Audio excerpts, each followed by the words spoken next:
దేవుని నామానికి స్తోత్రం కలుగును గాక. నేటి ధ్యానం కొరకు యెషయా గ్రంథం 24వ అధ్యాయం. గడిచిన అధ్యాయాల్లో దేవాతి దేవుడు ఇతరమైన ప్రజలకు, ఇతర జాతులకు అనేక విషయాలను తెలియచేస్తూ వారి యొక్క కీడు లేకపోతే వారి నష్టం, వారిని దేవుడు ఎలా శిక్షించబోతున్నాడో తెలియచేయడం చూశాం. ఈ అధ్యాయంలో మాత్రం దేశాల మీదకి, ప్రపంచంలో ఉన్న సమస్త భూభాగం మీదకి రాబోతున్నటువంటి భయంకరమైన వినాశనం గూర్చి దేవుడు మాట్లాడుతున్నాడు.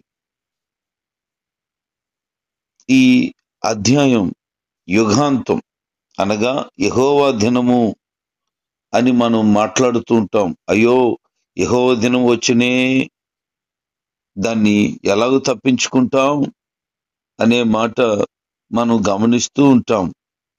ప్రియులారా, దేవుని యొక్క ఉగ్రత దినం అనగా ఈ లోకపు ముగింపు సమయం, నూతనమైన కార్యాలు జరిగించబడటానికి ప్రారంభ పరిస్థితులు అన్నీ కూడా ఇందులో తెలియచేస్తూ ఉన్నారు. దుర్మార్గతతో నిండినటువంటి ఈ భూమిపై దేవుని కోపాన్ని వలకబోయబోతున్నాడు. ఆ విషయాలను ఇందులో తెలియచేస్తున్నాడు. నోవహు కాలంలో దేవాతి దేవుడు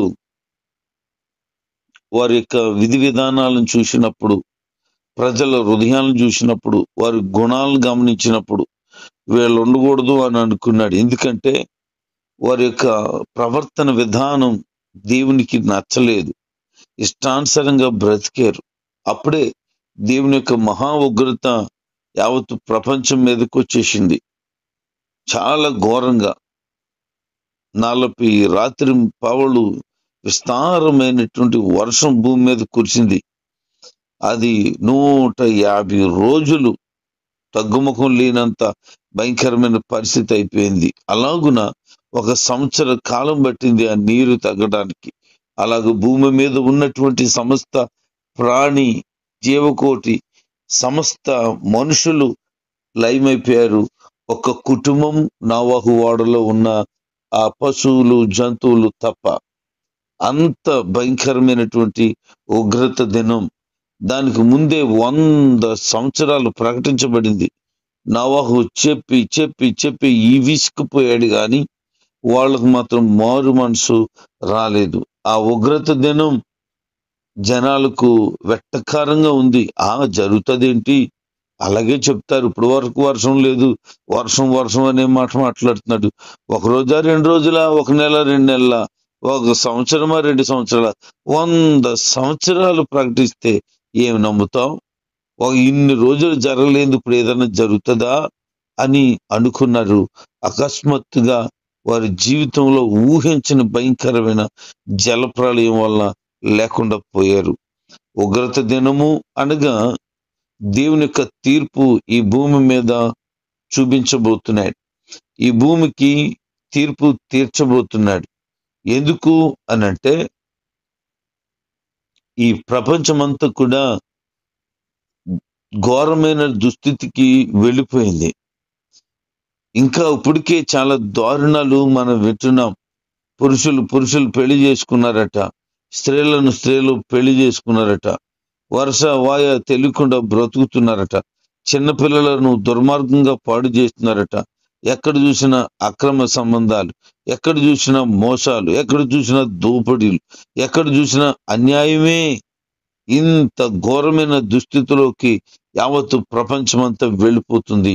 ఒకరి మీద ఒకరు చాడీలు చెప్పుకోవడం, ఒకరి మీద ఒకరు గొడవలాడుకోవడం, అస్సలు నెమ్మది లేదు, సమాధానం లేదు, ప్రశాంతంగా ఉందామనే ఆలోచనలే లేవు. ఇవన్నీ గమనిస్తున్నాడు దేవుడు. ఒక మనిషి నాశనం అయిపోవడానికి ఖచ్చితంగా కొన్ని కారణాలు ఉంటాయి. అలాగే యావత్తు ప్రపంచం నాశనం అయిపోవడానికి గల కారణాలు ఉన్నాయి. అందులో మొట్టమొదటిది ఏంటంటే ధర్మశాస్త్రాన్ని వారు అతిక్రమించడమే. దేవుని వాక్యాన్ని పట్టించుకోకుండా నిర్లక్ష్య స్వభావాన్ని కలిగి చేయాల్సిన పనులు, చేయవలసినటువంటి వాటిని మరిచి విడిచి బ్రతుకుతున్నారు. నిజమే కదండి. ఈరోజు ప్రజలు ఎంత దారుణంగా మారిపోయారు. వాక్యాన్ని వింటున్నారా? విన్న వాక్యాన్ని హృదయంలో భద్రపరుచుకున్నారా? అటు విధంగానే బ్రతుకుతున్నారా? ఒకరోజు వాక్యం చెబుతూ ఉంటుండగా, ఎన్నిసార్లు చెప్పాలి మీకు? ఎన్నిసార్లు చెప్పినా మీరు ఇదే పని చేస్తున్నారు. పాడిందే పాట పాసుపల్ల దాసరా అన్నట్టు చెప్తానే ఉన్నాను. మీరు అలాగే బ్రతుకుతున్నారు కానీ వాక్యంలోనికి రావటం లేదు, వాక్యానుసారంగా బ్రతకటం లేదని ఒక దైవ సేవకుడు వాక్యం చెప్తున్నప్పుడు చెప్పాడట. చెప్తుంటుండగా విని విని విన్న ఒక విశ్వాసి లేచి నిలబడి, పాస్టర్ గారు మీరెందుకు అన్నిసార్లు అలా చెప్తారు? మీరు చెప్పినవి మేము చేసేసామనుకోండి, మీరు చెప్పినవన్నీ మేము పాటించేస్తే ఇక మళ్ళీ మీరు చెప్పడానికి మీ దగ్గర ఏముంటుందండి? మీరు చెప్తా ఉండండి, మేము ఎలాగ ఉంటాం, అప్పుడు బాగుంటుందని చెప్పిందట. ఎంత గొప్ప విశ్వాసి అంటే! ఆయన చెప్పుకోవాలి కానీ పాటించరు. వాళ్ళు చెప్పుకుంటారు కానీ వీళ్ళు వాక్యానుసారంగా జీవితాలను కట్టుకోరు. ఎంత విచారకరం! వీళ్ళు కూడా అలాగే చేశారు. వాక్య ప్రకారంగా బ్రతకవలసిన వారు వాక్యాన్ని అతిక్రమించి బ్రతికారు. దేవుని కోపం వచ్చేసింది. కట్టడలను మరిచి నిత్య నిబంధనను మీరిపోయారట. దేవుడు ఏదైతే నిబంధన చేశాడో ఆ నిబంధన, ప్రజలకు ఏ కట్టడలు అయితే నియమించాడో ఆ నియమించిన కట్టడలన్నీ కూడా వాళ్ళు మరిచిపోయారు. ఎక్స్ట్రాలుగా తయారైపోయారు. వాక్య ప్రకారంగా బ్రతకాలేంటి, బ్రతికితే ఏమవుతుందిలేంటి అన్నట్టు వెటకారం పోయారు. అందుకే అంటున్నాడు, సమయం ఉంది, ఆ సమయం ఉన్న తర్వాత నేనేం చేయాలో అది తప్పకుండా చేస్తాను అని చెప్తూ భయంకరమైనటువంటి నాశనం రాబోతుంది అంటున్నాడు ఆయన. ఈ నాశనంలో కొంతమంది మిగులుతారట. మరి మిగతా వాళ్ళందరూ ఏమైపోతారు? చంపివేయబడతారు. ఎంత ఘోరమైన పరిస్థితి! 7 నుంచి 13 వచనాలు గనక మనము జ్ఞాపకం చేసుకుంటే భూమి చివరిగా నాశనం కాబోయే ముందు జరిగే సంగతులను చెబుతున్నాడు. ఏంటి అయి అనంటే, కేవలము దేశము ఒట్టిదిగా మిగిలిపోతుంది, కొల్ల సొమ్ముగా శత్రువుల చేతిలోనికి వెళ్ళిపోతుంది. దేశమంతా కూడా బాధతో వ్యాధులతో నింపబడిపోతుంది. ప్రజలందరూ కూడా దుఃఖం చేత నింపబడతారు. ఎవరు వీళ్ళు అనంటే మిగిలి ఉన్న వారు ఇలాగ బాధపడతారు. అయ్యో నా వాళ్ళు లేరు, నాకున్న వారు లేదు, నాకున్న పరిస్థితి అంతా కోల్పోయింది, నేను దిక్కుమాల దానిలో ఉండిపోయానని కొంతమంది మిగిలిన వారు మాట్లాడుకుంటారట. ఎందుకు? వారు దేవుని వాక్యాన్ని మరిచి విడిచి బ్రతికారు గనుక. ఇంకా చాలా కొరతలు వాళ్ళకి చూడబోతున్నారు. ద్రాక్షారసం అంగలారుతుందట. ఎందుకంటే వారు సిద్ధం చేశారు కానీ తాగే జనాలు లేరు. ద్రాక్ష వల్లి క్షీణించిపోతుందట. సంతోష హృదయులందరూ నిట్టూర్పులు విడుస్తారట. వాయిద్యాలు వాయించేవాళ్ళు, పాటలు పాడేవాళ్ళు, దేవుని కనపరిచేవారు కనిపించరు. వాళ్ళందరూ కూడా స్వార్థపూరితమైనటువంటి వారై ఉన్నారు. వేషధారణ, భయము, భక్తి కలిగిన వారై ఉన్నారు. బయటకు దొంగ నటించేసే వాళ్ళుగా ఉన్నారు. కనుక వాళ్ళందరూ మిగిలిపోతే వాళ్ళందరి పరిస్థితి ఎలాగుంటది? చెడుతనమంతా కూడా పోయింది. చెడుతనమంతా కొట్టివేయబడింది. వ్యతిరేకంగా ఉండే వాళ్ళందరూ లేకుండా పోయారు. అంత నాశనం అయిపోయింది. ప్రకటన గ్రంథం 17వ అధ్యాయం 18వ అధ్యాయాలు చూస్తే భయంకరమైనటువంటి పరిస్థితి జరుగుతుంది అని చెప్పడం మనం చూడగలుగుతాం. అంత మాత్రమే కాదు, ఒక గొప్ప నగరం నాశనం అయిపోతుంది అని చెప్పడం కూడా మనం గమనిస్తాం. ఏంటి ఆ నగరం అనంటే బబులోను, మహానగరం. దాని గురించి ఆయన అంటాడు, ఓ మహావేశ్య, ఓ బబులోనా అంటారు. మనము తూరు, సీదోను ప్రాంతాల గురించి మనం జ్ఞాపకం చేసుకున్నాం. ఇశ్రాయేలు ప్రజల యొక్క విధానాలను మనం జ్ఞాపకం చేసుకున్నాం.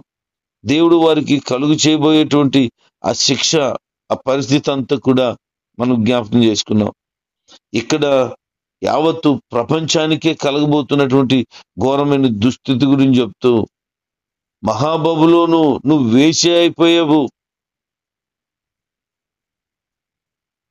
విగ్రహారాధనలో మునిగిపోయావు, సృష్టికర్తను మర్చిపోయావు, చేయాల్సిన నీతి, చేయాల్సిన ధర్మ కార్యాలను మరిచి విడిచి తిరిగేవు నువ్వు.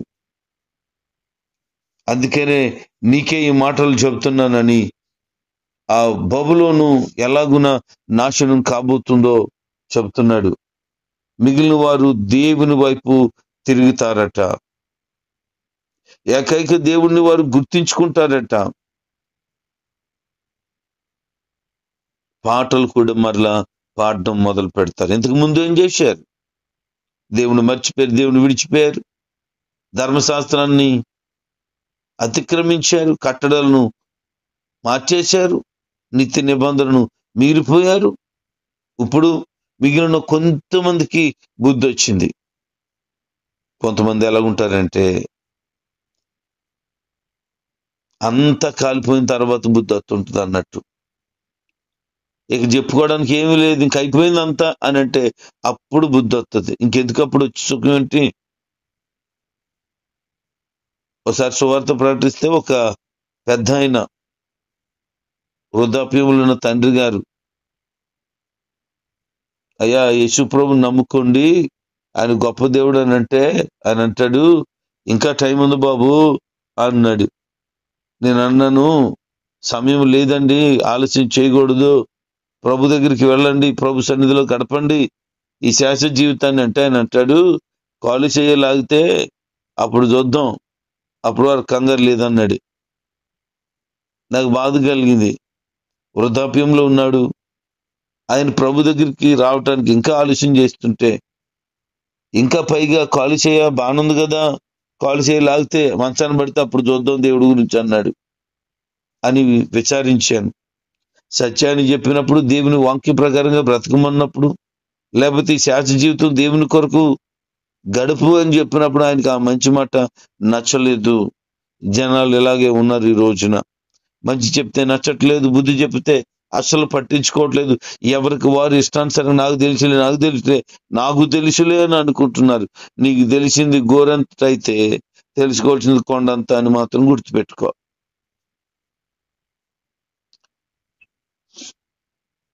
అందుకనే ఆ మిగిలిన వారు దేవుని వైపు తిరుగుతున్నారు, వారు పాటలు పాడుతున్నారు, వారికి బుద్ధి వచ్చింది. మరి ఈ రోజున నీ జీవితం అంతా వేజారిపోయిందే, దుఃఖంతో వేదనతో నింపబడి ఉందే, పరిస్థితులన్నీ తారుమారైపోయే. ఒకప్పుడు నీ పరిస్థితి ఎలా ఉంది, ఇప్పుడు నీ బతుకు ఎలా ఉంది? కారణం ఏంటి? దేవుణ్ణి విడిచిపెట్టావు కదా, దేవుణ్ణి మర్చిపోయావు కదా, దేవుని పేరు చెప్పి కార్యాలు చేయలేకదే కదా, నీకు ఇష్టం వచ్చినట్లు బ్రతకడం ప్రారంభించావు కదా, నిజమైన ఏకైక దేవుడు ఎవరో తెలియనట్లు బ్రతికేవు కదా. ఎందుకంటే నీకు ఇష్టం వచ్చినట్లు బ్రతకడానికి ఇబ్బందికరంగా ఉండేది అని చెబుతూ ఈ బబులోనుకు జరగబోయే స్థితిని చెప్తున్నాడు. ఈ రోజున నువ్వు కూడా దేవుని గొప్పతనాన్ని తెలుసుకుని, దేవుని మార్గంలో నడిపించబడి, ఆయన కొరకు నమ్మకమైన బిడ్డగా నువ్వు బ్రతకగలిగితే నీ జీవితము ఎంతో ధన్యమైనది. ప్రకటన గ్రంథము 7వ అధ్యాయం 1 నుంచి 8 వచనాల్లో ఈ బబులోను యొక్క దుస్థితి గురించి వివరించబడింది. జరగబోయే సంభవాలను తలంచుకుంటే నాకు భయంకరంగా ఉంది, నాకు దుఃఖం కలుగుతుంది, అయ్యో నాకు శ్రమ, నేను చెడిపోతుని అని బాధపడుతున్న దైవజనుని మనం గమనించగలుగుతాం. ఎందుకు ఆయనకు బాధ కలిగింది, ఎందుకు అది భయంకరంగా ఉందంటే ఆయన దర్శనాన్ని చూస్తున్నాడు. ఆ దర్శనంలో జరగబోతున్న సంగతులన్నీ కనపడుతున్నాయి.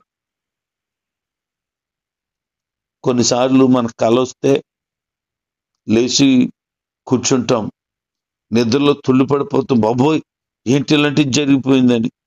మా అమ్మగారు చెప్తా ఉండేవాళ్ళు, ఎప్పుడైనా 4 గంటలకు లేకపోతేనట తెల్లవారుజామున మా తమ్ముడు కాళ్ళలోకి వెళ్ళిపోయి మునిగిపోతున్నట్టు కాలు వచ్చిందట. వెంటనే బాబు బాబు బాబు బాబు అనేవాళ్ళట. లేకపోతే నేను కాళ్ళలో పోతున్నట్టు మునిగిపోతున్నట్టు ఆమె కాలు వచ్చిందట.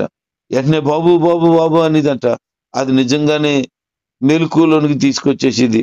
చూస్తే 4:15 అయిపోయింది అని ఆమె మళ్ళీ మోకళ్ళు వేసేసిందట. 4 గంటలకు ముందు లేకపోతే ఏదోటి ఇలాంటి కళ వచ్చిందట. మా తమ్ముడు నేను కాళ్ళలోకి వెళ్ళినట్టు మునిగిపోయినట్టు. కారణం ఏంటంటే లేగాలి అని.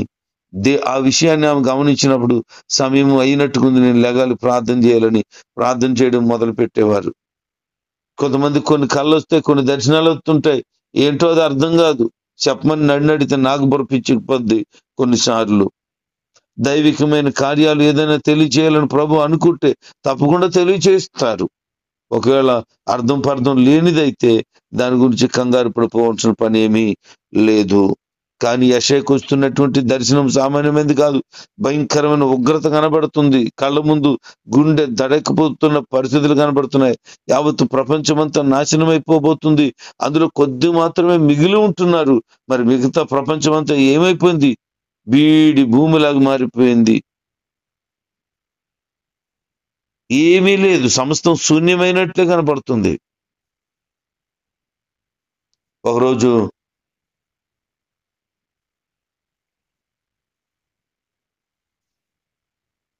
ఇలాంటి కళ వచ్చింది నాకు.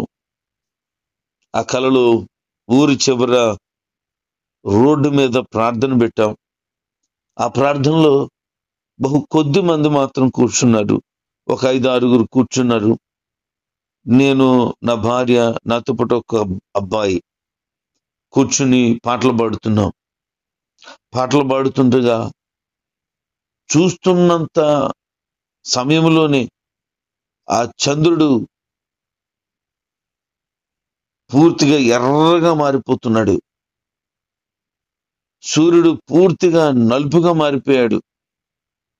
ఆకాశంలో ఉన్న మేఘాలు విపరీతంగా అటు ఇటు కదిలిపోతున్నాయి. కంప్లీట్గా ఆకాశం యొక్క రూపురేఖ మారిపోయింది. అదొక కొత్తగా కనపడుతుంది అంతా కూడా. ఆకాశం చూసినప్పటికీ భయం వేస్తుంది నాకు. ఈ సూర్యుడు నల్లగా మారిపోతుంటే గుండె దడెక్కిపోతుంది. చంద్రుడు ఎర్రగా మారిపోయాడు. నాకేమీ అర్థం కాలేదు. అప్పుడు నా నోటంట ఇలాంటి పాట వస్తుంది. అదే అదే ఆ రోజు, యేసయ్య ఉగ్రత రోజు, 7 ఏండ్ల శ్రమల రోజు. అదే అదే ఆ రోజు, సూర్యుడు నలుపయ్యే రోజు, చంద్రుడు ఎరుపయ్యే రోజు. సూర్యుడు నలుపయ్యే రోజు, చంద్రుడు ఎరుపయ్యే రోజు, నక్షత్రం రాలే రోజు. ఈ పాట నా నోటంట వచ్చేస్తుంది. విపరీతమైన దడ నాకు కలిగింది. వెంటనే మోకాళ్ళు వేసేసాను లేచి. అది ఒక కళ, కానీ ఈ రోజుకి అది గుర్తొచ్చిన ప్రతి పర్యాయము గుండె దడెక్కిపోతున్నట్లే ఉంది. యేసయ్య ఉగ్రత దినము రాబోతుంది. ఆ మహాదినం ఈ భూమి మీద మనుషులు చూడబోతున్నారు. ప్రియులారా, నీ భక్తిలో నువ్వు కాపాడుకోకపోతే, నీ విశ్వాసంలో ముందుకు సాగిపోతే, నీతిగా బ్రతకకపోతే, పరిశుద్ధంగా జీవించకపోతే, చదివేవి కదా, పేదవాడికి ఎలా జరుగుతుందో ధనవంతుడికి ఎలా జరుగుతుంది, యజమానుడికి ఎలా జరుగుతుందో పని చేసుకునే వాడికి అదే జరుగుతుంది అనే మాటలు. అది జరగబోతోంది. ఈ భూమి మీద నువ్వు నేను అని పేటరేగిపోయిన బ్రతుకుని, ఈ బ్రతుకులన్నీ కూడా అందరూ సమానమే అని ఆ రోజు తెలిసి వస్తుంది. ఆ ఉగ్రతను తట్టుకోలేక నాశనం అయిపోతున్న పరిస్థితులు చూస్తున్నప్పుడు, ఒకవేళ నువ్వు కూడా నాశనం అయిపోతే ఎంత ఘోరంగా ఉంటుందో. అందుకే ఆయన చెప్తున్న మాటలు అర్థం చేసుకుని దేవుని బిడ్డగా నీతిగా పరిశుద్ధంగా బ్రతకటానికి ప్రయత్నం చేయండి.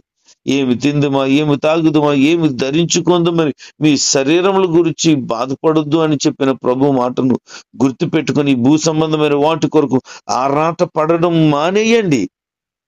నిత్య జీవం కొరకై, నీతి పరిశుద్ధత కొరకై బ్రతకడం ప్రారంభించండి. కష్టాలు పోవాలి, బాధలు పోవాలి, సమస్యలు పోవాలి అని అంటున్నవే, నువ్వే పోవాలి అనే ఒక రోజు రాబోతుంది.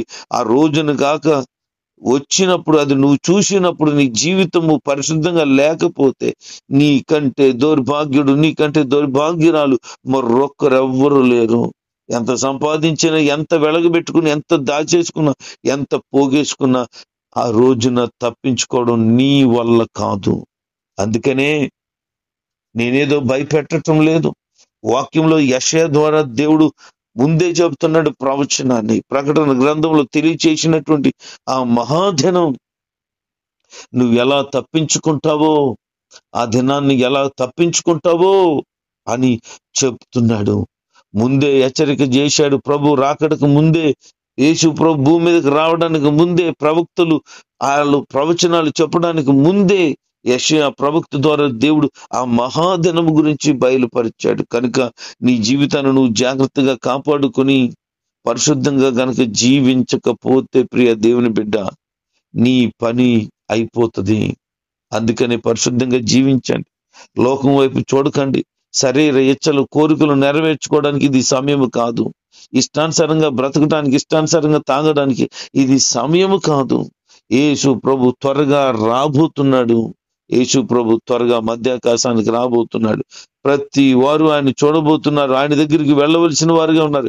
ఇక్కడికి రండి అని ఒక బూర శబ్దం వినబడినప్పుడు ఆ శబ్దాన్ని ఎవరైతే వినగలుగుతారో ఆ నిత్య మహిమలోనికి నడిపించబడడానికి, 7 ఏండ్లు శ్రమలు తప్పించబడి 7 ఏండ్లు విందులో పాలుపొందుకోవడానికి వెళ్ళిపోబోతున్నారు.